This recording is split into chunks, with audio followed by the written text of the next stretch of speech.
Wordless हाँ, speechless हाँ, कुछ समझ में नहीं आ रहा क्या बोलना है। मतलब ड्रीम जॉब थी, 3 साल का वेट हुआ, जैसे ही सरकार आई जॉब मिल गई। ਪਹਿਲਾਂ ਆਪਣੇ ਕੈਪਟਨ ਸਾਹਿਬ ਸੀ, ਦੈਨ ਫਿਰ ਚੰਨੀ ਜੀ ਆਏ, ਆਫਟਰ ਹੁਣ ਭਗਵੰਤ ਮਾਨ ਜੀ ਨੇ ਸਾਨੂੰ ਲੈਟਰ ਦਿੱਤੇ ਆ। ਉਸ ਵੇ ਦੇ ਨਾਲ ਦੇਖਿਆ ਜਾਵੇ ਤਾਂ ਅਰਾਊਂਡ 1.5 ਤੋਂ 2 ਸਾਲ ਲੱਗ ਗਏ ਆ। ਤੇ ਅਸੀਂ ਕਿਸੇ ਨੂੰ ਵੀ ਸਟੇ ਵਗੈਰਾ ਤੇ ਨਹੀਂ ਰੱਖਾਂਗੇ, ਜੋ ਕੰਮ ਆਏਗਾ ਸਾਡੇ ਹੱਕ 'ਚ ਹੋਏਗਾ ਅਸੀਂ ਜ਼ਰੂਰ ਕਰਾਂਗੇ। ਤਾਂ ਸਾਨੂੰ ਇਹ ਨੌਕਰੀ ਮਿਲੀ ਹੈ ਬਿਨਾਂ ਕਿਸੇ ਸਿਫਾਰਿਸ਼ ਤੋਂ, ਬਿਨਾਂ ਕਿਸੇ ਰਿਸ਼ਵਤ ਤੋਂ, ਉੱਦਾਂ ਹੀ ਆਪਾਂ ਕੰਮ ਕਰਾਂਗੇ। ਅਗਰ ਸਾਡੇ ਉੱਪਰ ਸਰਕਾਰ ਨੇ ਵਿਸ਼ਵਾਸ ਕੀਤਾ ਹੈ ਕਿ ਇਹ ਨੌਜਵਾਨ ਆਪਣੀ ਕੁਰਸੀ ਤੇ ਬਹਿ ਕੇ ਕੰਮ ਕਰਨਗੇ ਤੇ ਅਸੀਂ ਵੀ ਪੂਰੀ ਇਮਾਨਦਾਰੀ ਨਾਲ ਇਹ ਕੰਮ ਕਰਾਂਗੇ, ਕਿਉਂਕਿ ਜਿੱਦਾਂ ਸਾਨੂੰ ਇਹ ਨੌਕਰੀ ਮਿਲੀ ਹੈ ਬਿਨਾਂ ਕਿਸੇ ਸਿਫਾਰਿਸ਼ ਤੋਂ, ਬਿਨਾਂ ਕਿਸੇ ਰਿਸ਼ਵਤ ਤੋਂ, ਅਸੀਂ ਵੀ ਉੱਦਾਂ ਹੀ ਆਪਣਾ ਕੰਮ ਕਰਾਂਗੇ ਪੂਰੀ ਇਮਾਨਦਾਰੀ ਨਾਲ।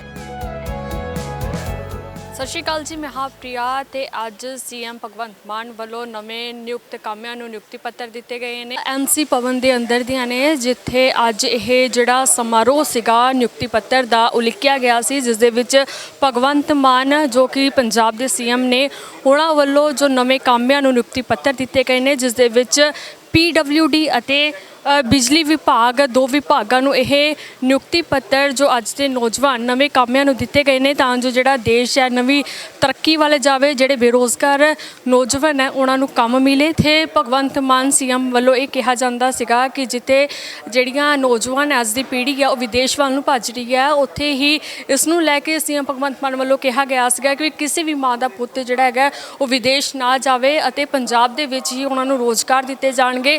ਅਤੇ ਅੱਜ ਦੱਸਦੀਏ ਕਿ ਐਮਸੀ ਭਵਨ ਵਿਖੇ ਜੋ ਪੰਜਾਬ ਦੇ ਸੀਐਮ ਭਗਵੰਤ ਮਾਨ ਵੱਲੋਂ ਇਹ ਨਿਯੁਕਤੀ ਪੱਤਰ ਦਿੱਤੇ ਗਏ ਨੇ, ਇੱਕ ਤਾਂ PW ਵਿਭਾਗ ਅਤੇ ਇੱਕ ਬਿਜਲੀ ਵਿਭਾਗ, ਇਹ 2 ਵਿਭਾਗਾਂ ਨੂੰ ਜਿਹੜੇ ਨਵੇਂ ਕਾਮੇ ਹੈ ਨੌਜਵਾਨ ਉਹਨਾਂ ਨੂੰ ਇਹ ਨਿਯੁਕਤੀ ਪੱਤਰ ਦਿੱਤੇ ਗਏ ਨੇ।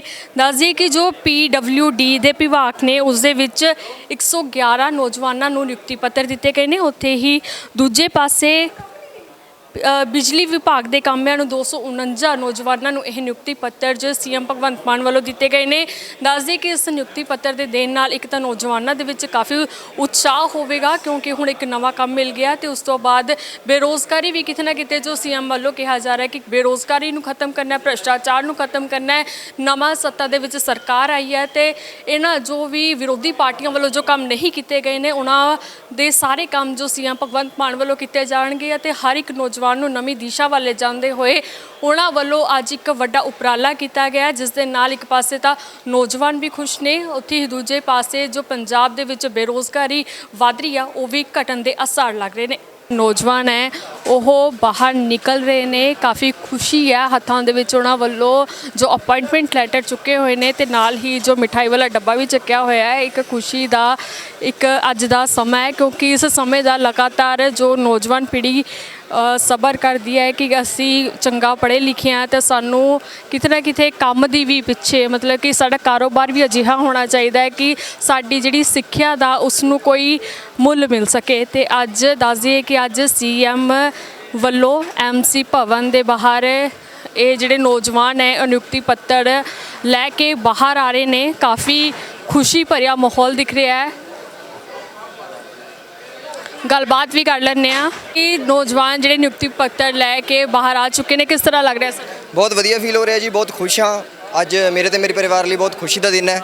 ਆਈ ਐਮ ਵੈਰੀ ਹੈਪੀ ਕਿ ਅੱਜ ਸਰਕਾਰੀ ਨੌਕਰੀ ਸਾਨੂੰ ਮਿਲ ਗਈ ਹੈ, ਨਿਯੁਕਤੀ ਪੱਤਰ ਮਿਲ ਗਿਆ। 2 ਸਾਲਾਂ ਦੀ ਵੇਟ ਸੀ ਜੋ ਕਿ ਅੱਜ ਮਨਜ਼ੂਰ ਹੋ ਚੁੱਕੀ ਹੈ। ਸ਼ੁਕਰੀਆ ਜੀ। ਕਿੱਥੇ ਪੋਸਟਿੰਗ ਹੋਈ ਹੈ? ਮੇਰੀ ਪੋਸਟਿੰਗ ਜੀ PWD B&R 'ਚ ਹੋਈ ਹੈ ਐਜ਼ ਜੂਨੀਅਰ ਡਰਾਫਟਸਮੈਨ। ਤੇ ਇਹ ਹੁਣ ਸੀਐਮ ਭਗਵੰਤ ਮਾਨ ਲੋ ਜਿੱਥੇ ਨਿਯੁਕਤੀ ਪੱਤਰ ਤਾਂ ਦੇ ਦਿੱਤੇ ਗਏ ਨੇ, ਹੁਣ ਕੰਮ ਦੀ ਗੱਲ ਕਰੀਏ ਤਾਂ ਫਿਰ ਕੰਮ ਕਿਸ ਤਰ੍ਹਾਂ ਕੀਤਾ ਜਾਵੇਗਾ?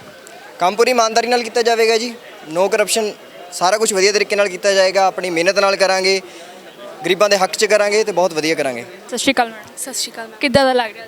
ਬਹੁਤ ਵਧੀਆ ਲੱਗ ਰਿਹਾ ਮੈਮ। ਸੀਐਮ ਭਗਵੰਤ ਮਾਨ ਵੱਲੋਂ ਡੱਬਾ ਵੀ ਦਿੱਤਾ ਗਿਆ, ਉਹ ਵੀ ਦਿਖਾਓ ਪਹਿਲਾਂ। ਡੱਬਾ ਹੈ ਜੀ, ਨਿਯੁਕਤੀ ਪੱਤਰ ਹੈ। ਕਿੱਥੇ ਪੋਸਟਿੰਗ ਕੀਤੀ ਗਈ ਹੈ? ਮੈਮ ਪਟਿਆਲਾ ਹੀ ਹੈ ਪੋਸਟਿੰਗ ਮੇਰੀ, ਪਟਿਆਲੇ ਤੋਂ ਹੀ ਮੈਂ ਬਿਲੋਂਗ ਕਰਦੀ ਹਾਂ। ਇਹ ਵੀ ਉਹਨਾਂ ਦਾ ਬਹੁਤ ਧੰਨਵਾਦ ਹੈ ਕਿ ਮੈਨੂੰ ਪਟਿਆਲੇ ਪੋਸਟਿੰਗ ਦਿੱਤੀ ਗਈ ਹੈ। ਤੁਹਾਨੂੰ ਇਸ ਸਬਬ ਬਾਰੇ ਕਿਵੇਂ ਪਤਾ ਲੱਗਿਆ ਸੀ ਕਿ ਸੀਐਮ ਭਗਵੰਤ ਮਾਨ ਵੱਲੋਂ ਜਿਹੜੇ ਨਿਯੁਕਤੀ ਪੱਤਰ ਅੱਜ ਵੰਡੇ ਜਾਣੇ? ਮੈਮ ਇਹ ਤਾਂ ਚਲੋ ਉਹਨਾਂ ਨੇ ਪਹਿਲਾਂ ਹੀ ਕੀਤਾ ਹੋਇਆ ਸੀ ਹੈ ਨਾ, ਵੀ ਸਨਮਾਨਿਤ ਕਰਕੇ ਹੀ ਦੇਵਾਂਗੇ। ਇਸ ਵਾਰ ਮੈਨੂੰ ਬਹੁਤ ਵਧੀਆ ਲੱਗਿਆ ਵੀ ਸਨਮਾਨਿਤ ਕਰਕੇ ਐਵੇਂ ਪੱਤਰ ਦਿੱਤਾ ਗਿਆ। ਤੇ ਬਾਕੀ ਸਾਡੇ ਆਫਿਸ ਵੱਲੋਂ ਸਾਨੂੰ ਨਿਯੁਕਤੀ ਪੱਤਰ ਦਾ ਦਿੱਤਾ ਗਿਆ ਸੀਗਾ ਆਰਡਰਸ ਵੀ, ਉੱਥੇ ਜਾ ਕੇ ਤੁਹਾਨੂੰ ਨਿਯੁਕਤੀ ਪੱਤਰ ਮਿਲੇਗਾ। ਉਹਨਾਂ ਬਾਰੇ ਕੀ ਕਹਿਣਾ ਚਾਹੋਗੇ ਜਿਹੜੇ ਧਰਨਾ ਪ੍ਰਦਰਸ਼ਨ ਦੇ ਰਹੇ ਨੇ, ਜਿਹੜੇ ਆਪਣੇ ਕੰਮ ਜਿਹਨਾਂ ਦਾ ਕੰਮ ਨਹੀਂ ਬਣ ਰਿਹਾ ਹੈ, ਸਰਕਾਰ ਅੱਗੇ ਮੰਗਾ ਕਰ ਰਹੇ, ਉਹਨਾਂ ਬਾਰੇ ਕੀ? ਉਹਨਾਂ ਬਾਰੇ ਅੱਜ ਸਰ ਨੇ ਕਲੀਅਰ ਕਰਤਾ ਭਗਵੰਤ ਮਾਨ ਜੀ ਨੇ ਕਿ ਉਹਨਾਂ ਦੀ ਵੀ ਪੂਰੀ ਕਾਰਵਾਈ ਕੀਤੀ ਜਾਏਗੀ। ਕੰਮ ਚੱਲ ਰਿਹਾ ਹੈ ਬਟ ਲੋਕਾਂ ਨੂੰ ਵੀ ਥੋੜਾ ਜਿਹਾ ਆਪਣਾ ਸਟੇਬਲ ਹੋਣਾ ਚਾਹੀਦਾ। ਬਾਕੀ ਭਗਵੰਤ ਮਾਨ ਜੀ पूरा जोड़ते हैं आपने। ਕੀ ਕਹਿਣਾ ਚਾਹੋਗੇ ਮੈਡਮ?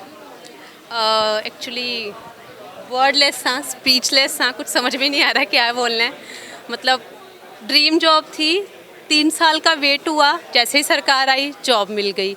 मतलब और जॉब भी ऐसे मिली कि कोई सिफारिश नहीं है, कोई ब्राइब नहीं है कि मैं कहूँगी किसी की सिफारिश लगी है या किसी अफसर की या एमएलए की मैंने कोई भी ब्राइब दी हो किसी, जैसे हमारे मन में होता है या नौजवानों के मन में कि हाँ भाई जो सरकारी नौकरियाँ वो रिश्वत लेकर ही मिलती हैं या अप्रोच से ही मिलती हैं। कोई अप्रोच नहीं है, कोई रिश्वत नहीं है, अपने नंबर हैं, अपनी मेहनत है और सरकार का बहुत ही फास्ट ट्रैक का जो वर्क है वो है। इन सब के बलबूते पे हमें जॉब मिली है जिसकी वजह से मैं बहुत ही ज़्यादा खुश हूँ और मतलब कोई वर्ड नहीं है, स्पीचलेस। ਕਿੰਨੇ ਸਾਲ ਵੇਟ ਕਰਨਾ ਪਿਆ ਤੁਹਾਨੂੰ? 3 ਸਾਲ। ਤੇ ਜਿਹੜੀਆਂ ਪਿਛਲੀਆਂ ਸਰਕਾਰਾਂ ਸੀ ਉਸ ਨੂੰ ਲੈ ਕੇ ਕੀ ਵਿੱਚ ਰਹਿ ਗਿਆ ਕਿ ਅੱਜ ਭਗਵੰਤ ਮਾਨ ਸਰਕਾਰ ਵੱਲੋਂ ਇਹ ਉਪਰਾਲਾ ਕੱਟਿਆ ਗਿਆ? ਉਹੀ ਚੀਜ਼ ਹੈ ਨਾ, 3 ਸਾਲ ਜਦੋਂ ਸੀਗੀ ਮੈਂ ਕਿਸੇ ਵੀ ਮਤਲਬ ਸਰਕਾਰ ਦਾ ਨਾਮ ਨਹੀਂ ਲਵਾਂਗੀ, ਲੇਕਿਨ ਹਾਂ ਕਾਫੀ ਚੀਜ਼ਾਂ ਪੈਂਡਿੰਗ ਜਾ ਰਹੀਆਂ ਸੀ। ਮੈਂ ਖੁਦ ਜੋ ਗਵਰਨਮੈਂਟ ਜੌਬ ਦੀ ਟਰਾਈ ਬਹੁਤ ਟਾਈਮ ਤੋਂ ਕਰ ਰਹੀ ਹਾਂ ਔਰ ਮੇਰੇ ਐਗਜ਼ਾਮ ਵੀ ਕਾਫੀ ਕਲੀਅਰ ਹੋਏ ਨੇ, ਆਰਆਰਬੀ ਕਲੀਅਰ ਹੋਇਆ, इंटरव्यू भी हो गया, लेकिन जॉब नहीं मिली। आई डोंट नो, मैनू अज तक रीजन भी नहीं मिलिया मतलब वो सरकार तो कि क्यों। लेकिन आ जॉब सी जो मैं पेपर क्लीयर किया सी, मैनू उदों भी उम्मीद नहीं सी क्योंकि उदों सरकार साडी आप सरकार नहीं सी, भगवंत मान सरकार नहीं सी, तो उदों भी उम्मीद नहीं सी कि मैनू मिल जाऊगी। लेकिन जिद्दां ही आ मिली मैनू मतलब सरकार आई, टू बी वेरी ऑनेस्ट उदों भी नहीं सी लग रहा कि सारे सरकारां ने एक अपने मन च डर जिहा बिठाता होया सीगा। लेकिन जिद्दां ही जो सरकार आई 3 महीने के अंदर अंदर सानू कॉल्स आ गई, मतलब 3 साल पहला पेपर दिता सानू। मेरी कॉल हुई सी 26 जुलाई ਨੂੰ मेरी अपने डॉक्यूमेंट हो गई सी वेरीफिकेशन, तो 26 जुलाई ਨੂੰ डॉक्यूमेंट वेरीफिकेशन होने तो बाद सानू कल कॉल आई है कि तुसी अपना अज अपॉइंटमेंट लैटर लैन आना जिहड़ा कि आ हैगा आ, तो सानू आ भी मिल गया है। तो हुण असीं 31 तरीक ਨੂੰ जाना है PSTCL मोहाली ਦੇ दफ्तर, उत्थे साडी जॉइनिंग हो जानी है। तो बहुत ही फास्ट ट्रैक 'ਚ काम होया, वेरी हैप्पी। ਤਾਂ ਭਗਵੰਤ ਮਾਨ ਦੀ ਜੋ ਕਾਰਗੁਜ਼ਾਰੀ ਕੀਤੀ ਗਈ ਹੈ ਨੌਜਵਾਨਾਂ ਨੂੰ ਲੈ ਕੇ, ਉਸ ਨੂੰ ਲੈ ਕੇ ਵੀ ਕਾਫੀ ਜ਼ਿਆਦਾ ਉਤਸ਼ਾਹਿਤ ਨਜ਼ਰ ਆ ਰਹੇ। ਤੇ ਇਹ ਪੋਸਟਿੰਗ ਤੁਹਾਡੀ ਕਿੱਥੇ ਹੋਈ ਹੈ? पोस्टिंग हले मैम पता नहीं है, जे आप 31 तरीक ਨੂੰ जाना है उत्थे सानू पता चलना कि पोस्टिंग कित्थे हुई है। बाकी सारा काम डन है, बस पोस्टिंग ਦਾ ਹੀ ਹੈ, ਉਹ 31 ਤਰੀਕ ਨੂੰ ਸਾਨੂੰ ਪਤਾ ਚੱਲ ਜਾਣਾ ਹੈ। ਇਹ ਅਪਾਇੰਟਮੈਂਟ ਲੈਟਰ ਤਾਂ ਮਿਲ ਚੁੱਕਿਆ ਤੁਹਾਨੂੰ, ਤੇ ਉਸ ਤੋਂ ਬਾਅਦ ਜੋ ਕੰਮ ਕਿਸ ਤਰ੍ਹਾਂ ਕੀਤਾ ਜਾਵੇਗਾ, ਕਿਉਂਕਿ ਮੇਨ ਕੰਮ ਤੇ ਗੱਲ ਆ ਕੇ ਖੜਦੀ ਹੈ, ਤਾਂ ਕਿਸ ਤਰ੍ਹਾਂ ਕੀਤਾ ਜਾਵੇਗਾ? ਬਿਲਕੁਲ ਮੈਮ, ਕੰਮ ਜਿੱਦਾਂ ਸਾਨੂੰ ਇਹ ਨੌਕਰੀ ਮਿਲੀ ਹੈ ਬਿਨਾਂ ਕਿਸੇ ਸਿਫਾਰਿਸ਼ ਤੋਂ, ਬਿਨਾਂ ਕਿਸੇ ਰਿਸ਼ਵਤ ਤੋਂ, ਉੱਦਾਂ ਹੀ ਆਪਾਂ ਕੰਮ ਕਰਾਂਗੇ। ਅਗਰ ਸਾਡੇ ਉੱਪਰ ਸਰਕਾਰ ਨੇ ਵਿਸ਼ਵਾਸ ਕੀਤਾ ਹੈ ਕਿ ਇਹ ਨੌਜਵਾਨ ਆਪਣੀ ਕੁਰਸੀ ਤੇ ਬਹਿ ਕੇ ਕੰਮ ਕਰਨਗੇ ਤੇ ਅਸੀਂ ਵੀ ਪੂਰੀ ਇਮਾਨਦਾਰੀ ਨਾਲ ਇਹ ਕੰਮ ਕਰਾਂਗੇ, ਕਿਉਂਕਿ ਜਿੱਦਾਂ ਸਾਨੂੰ ਇਹ ਨੌਕਰੀ ਮਿਲੀ ਹੈ ਬਿਨਾਂ ਕਿਸੇ ਸਿਫਾਰਿਸ਼ ਤੋਂ, ਬਿਨਾਂ ਕਿਸੇ ਰਿਸ਼ਵਤ ਤੋਂ, ਅਸੀਂ ਵੀ ਉੱਦਾਂ ਹੀ ਆਪਣਾ ਕੰਮ ਕਰਾਂਗੇ ਪੂਰੀ ਇਮਾਨਦਾਰੀ ਨਾਲ। ਤੇ ਮੈਂ ਕੋਸ਼ਿਸ਼ ਕਰਾਂਗੀ ਕਿ ਪੰਜਾਬ ਦੇ ਲੋਕਾਂ ਦੀ ਸੇਵਾ ਵਿੱਚ ਅਗਰ ਸਰਕਾਰ ਨੇ ਲਗਾਇਆ ਹੋਇਆ ਤਾਂ ਪੂਰੇ ਦਿਲਾਂ ਨਾਲ ਕਰੀਏ। ਕਿਹੜੇ ਵਿਭਾਗ ਦੇ ਵਿੱਚ ਤੁਸੀਂ ਇਹ ਤੁਹਾਨੂੰ ਨਿਯੁਕਤੀ ਪੱਤਰ ਮਿਲਿਆ? ਮੈਨੂੰ PSPCL ਬਿਜਲੀ ਬੋਰਡ 'ਚ। Thank you.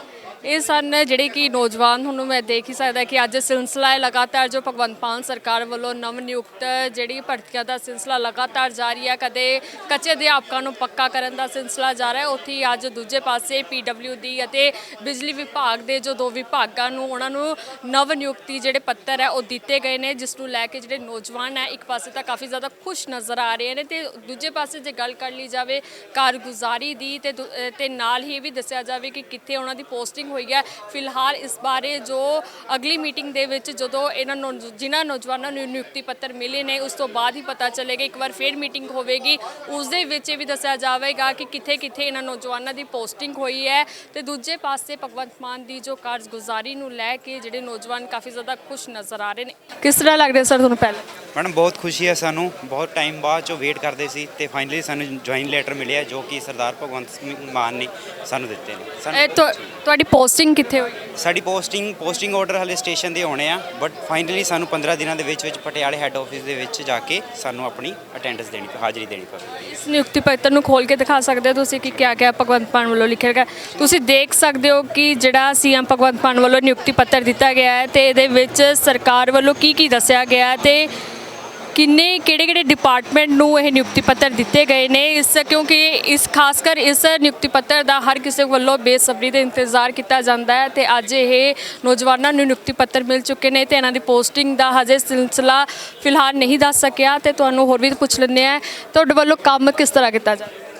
ਐਕਚੁਅਲ ਦੇ ਵਿੱਚ ਕੰਮ ਕੀ ਅਸੀਂ ਮੈਂ ਪਹਿਲਾਂ ਤੋਂ ਵੀ ਇਸ ਫੀਲਡ ਦੇ ਵਿੱਚ ਆ ਤੇ ਇਸ ਫੀਲਡ ਨੂੰ ਹੋਰ ਵਧੀਆ ਤਰੀਕੇ ਨਾਲ ਨਿਭਾਵਾਂਗਾ ਤੇ ਜਿੰਨੀ ਕੁ ਮੇਰੀ ਨੌਲੇਜ ਆ, ਜਿੰਨਾ ਕੁ ਪੜ੍ਹਿਆ, ਜਿੰਨਾ ਕੁ ਫੀਲਡ ਵਰਕ ਕੀਤਾ, ਉਸ ਦੇ ਹਿਸਾਬ ਨਾਲ ਵੱਧ ਤੋਂ ਵੱਧ ਪ੍ਰੋਡਕਟਿਵ ਕੰਮ ਕੀਤਾ ਜਾਵੇ ਤਾਂ ਕਿ ਪੰਜਾਬ ਨੂੰ ਅਸੀਂ ਹੋਰ ਉੱਚੇ ਲੈਵਲ ਤੇ ਲੈ ਕੇ ਜਾ ਸਕੀਏ ਤੇ ਇਹਦੇ ਨਾਲ ਦੇ ਨਾਲ ਕੋਸ਼ਿਸ਼ ਕਰਾਂਗੇ ਪੂਰੀ ਵੀ ਕਰਪਸ਼ਨ ਫ੍ਰੀ ਕੰਮ ਹੋਵੇ ਜਿੰਨਾ ਵੀ ਹੋਵੇ ਤੇ ਜਿਹੜੀ ਸਾਨੂੰ ਸੀਟ ਨਿਯੁਕਤ ਹੋਈ ਆ, ਜਿਸ ਸੀਟ ਦੇ ਅਸੀਂ ਅਹੁਦੇ ਤੇ ਬੈਠਾਂਗੇ, ਉਹ ਸੀਟ ਨੂੰ ਅਸੀਂ ਬਾਖੂਬੀ ਨਿਭਾ ਸਕਦੇ। ਅਕਸਰ ਇਹ ਦੇਖਿਆ ਜਾਂਦਾ ਹੈ ਕਿ ਜਦੋਂ ਕੋਈ ਆਪਣੀ ਸੀਟ ਉੱਤੇ ਕੁਰਸੀ ਮਿਲ ਜਾਂਦੀ ਹੈ ਤਾਂ ਉਸ ਤੋਂ ਬਾਅਦ ਆਪਣੇ ਕੰਮ ਨੂੰ ਕਾਫੀ ਢਿੱਲਾ ਛੱਡਿਆ ਜਾਂਦਾ ਤੇ ਹੁਣ ਵੀ ਅਸੀਂ ਦੇਖਦੇ ਆ ਰਹੇ ਹਾਂ ਕਿ ਪਿੱਛੇ ਜੇ ਹਰਿਆਣਾ ਹਿਮਾਚਲ ਦੀ ਗੱਲ ਕਰ ਲਈ ਜਾਵੇ ਤਾਂ ਉਹਦੇ ਵਿੱਚ ਵੀ ਜੋ ਸਰਕਾਰੀ ਕਰਮਚਾਰੀ ਆ ਉਹਨਾਂ ਵੱਲੋਂ ਕੰਮ ਨੂੰ ਕਾਫੀ ਜ਼ਿਆਦਾ ਪੈਂਡਿੰਗ ਰੱਖਿਆ ਗਿਆ ਤਾਂ ਉਸ ਨੂੰ ਲੈ ਕੇ ਕੀ ਕਹਿਣਾ ਚਾਹੀਦਾ ਕਿ ਕਿੰਨੀ ਕੁ ਜਲਦੀ ਇਹ ਕੰਮ ਹੋ ਜਾਵੇਗਾ ਜੇ ਨਾ ਕੀਤਾ ਗਿਆ ਤਾਂ ਉਸ ਉੱਤੇ ਵਿਰੁੱਧ ਕਾਰਵਾਈ ਕੀ ਕੀਤੀ ਜਾਵੇਗੀ? ਐਕਚੁਅਲ ਦੇ ਵਿੱਚ ਇਸ ਦੇ ਵਿੱਚ ਮੈਂ ਇਹ ਕਹਿਣਾ ਚਾਹਾਂ ਵੀ ਕੰਮ ਨੂੰ ਇੱਦਾਂ ਆ ਵੀ ਜਦੋਂ ਸਰਕਾਰੀ ਤੁਸੀਂ ਕੰਮ ਕਰਦੇ ਹੋ ਤਾਂ ਅੱਗੇ ਤੁਸੀਂ ਕੋਈ ਐਪਲੀਕੇਸ਼ਨ ਭੇਜਦੇ ਹੋ ਜਾਂ ਲੈਟਰ ਭੇਜਦੇ ਹੋ, ਉਹ ਜਦੋਂ ਡਿਲੇ ਹੁੰਦੀ ਹੈ ਤਾਂ ਤੁਹਾਡਾ ਕੰਮ ਡਿਲੇ ਹੁੰਦਾ, ਬਟ ਨਾ ਹੁਣ ਆਨਲਾਈਨ ਦੇ ਡਿਜੀਟਲਾਈਜੇਸ਼ਨ ਹੋ ਗਈ ਆ ਤਾਂ ਉਹਦੇ ਕਰਕੇ ਕੀ ਆ ਨਾਲ ਦੀ ਨਾਲ ਜਦੋਂ ਅਸੀਂ ਇੱਧਰੋਂ ਕੋਈ ਵੀ ਫੋਰਵਰਡ ਕਰਾਂਗੇ ਲੈਟਰ ਤੇ ਨਾਲ ਦੀ ਨਾਲ ਅੱਗੇ ਆਫਿਸ ਭੇਜੂਗੀ ਤੇ ਨਾਲ ਦੀ ਨਾਲ ਜਲਦੀ ਕੰਮ ਕੀਤਾ ਜਾਊਗਾ। ਸੋ ਹੁਣ ਮੈਂ ਕਹਿ ਸਕਦਾ ਕਿ ਜੋ ਵੀ ਕੰਮ ਹੋਊਗਾ ਉਹ ਨਾਲ ਦੀ ਨਾਲ ਕੰਮ ਕੀਤਾ ਜਾਊਗਾ ਤੇ ਪੈਂਡੈਂਸੀ ਬਹੁਤ ਘੱਟ ਹੋਊਗੀ, ਬਹੁਤ ਜ਼ਿਆਦਾ ਰਹੇਗੀ। ਕਿੰਨੇ ਸਾਲਾਂ ਬਾਅਦ ਇਹ ਜਿਹੜਾ ਨਿਯੁਕਤੀ ਪੱਤਰ ਦਿੱਤਾ ਗਿਆ ਮਤਲਬ ਕਿ ਪੜ੍ਹਾਈ ਦਾ ਗੈਪ ਦੇ ਵਿਚਕਾਰ ਦੇ ਦੇਖਿਆ ਜਾਵੇ? ਜੇ ਦੇਖਿਆ ਜਾਵੇ ਤਾਂ ਅਪਰੋਕਸੀਮੇਟਲੀ 3 ਸਰਕਾਰਾਂ ਬਦਲ ਗਈਆਂ। ਜੇ ਦੇਖਿਆ ਜਾਵੇ ਤਾਂ ਪਹਿਲਾਂ ਆਪਣੇ ਕੈਪਟਨ ਸਾਹਿਬ ਸੀ, ਦੈਨ ਫਿਰ ਚੰਨੀ ਜੀ ਆਏ, ਆਫਟਰ ਹੁਣ ਭਗਵੰਤ ਮਾਨ ਜੀ ਨੇ ਸਾਨੂੰ ਲੈਟਰ ਦਿੱਤੇ ਆ। ਉਸ ਵੇ ਦੇ ਨਾਲ ਦੇਖਿਆ ਜਾਵੇ ਤਾਂ ਅਰਾਊਂਡ 1.5 ਤੋਂ 2 ਸਾਲ ਲੱਗ ਗਏ ਆ। 2 ਸਾਲ ਬਾਅਦ ਚ ਸਾਨੂੰ ਇਹ ਲੈਟਰ ਮਿਲੇ ਅਪਰੋਕਸ। ਇਹ ਸਨ ਕਾਫੀ ਖੁਸ਼ ਨਜ਼ਰ ਆ ਰਹੇ ਨੌਜਵਾਨ ਤੇ ਇਹਨਾਂ ਦਾ ਕਹਿਣਾ ਹੈ ਕਿ ਸਾਨੂੰ ਨਿਯੁਕਤੀ ਪੱਤਰ ਤਾਂ ਇੱਕ ਪਾਸੇ ਭਗਵੰਤ ਮਾਨ ਵੱਲੋਂ ਦੇ ਦਿੱਤੇ ਗਏ ਨੇ ਤੇ ਦੂਜੇ ਪਾਸੇ ਜੋ ਸਰਕਾਰ ਵੱਲੋਂ ਜੋ ਵੀ ਕੰਮ ਦਿੱਤਾ ਜਾਵੇਗਾ ਉਹਨੂੰ ਪੂਰੀ ਇਮਾਨਦਾਰੀ ਦੇ ਨਾਲ ਕੀਤਾ ਜਾਵੇਗਾ ਅਤੇ ਜਿਹੜੇ ਪੈਂਡਿੰਗ ਮਸਲੇ ਚੱਲ ਰਹੇ ਹਨ ਡਿਪਾਰਟਮੈਂਟ ਦੇ ਵਿੱਚ, ਖਾਸ ਕਰ ਗਵਰਨਮੈਂਟ ਡਿਪਾਰਟਮੈਂਟ ਦੇ ਵਿੱਚ, ਉਹਨਾਂ ਨੂੰ ਸਮੇਂ ਸਿਰ ਕੀਤਾ ਜਾਵੇਗਾ। ਕੈਮਰਾਮੈਨ ਸੁਨੀਲ ਦੇ ਨਾਲ ਪ੍ਰਿਆ।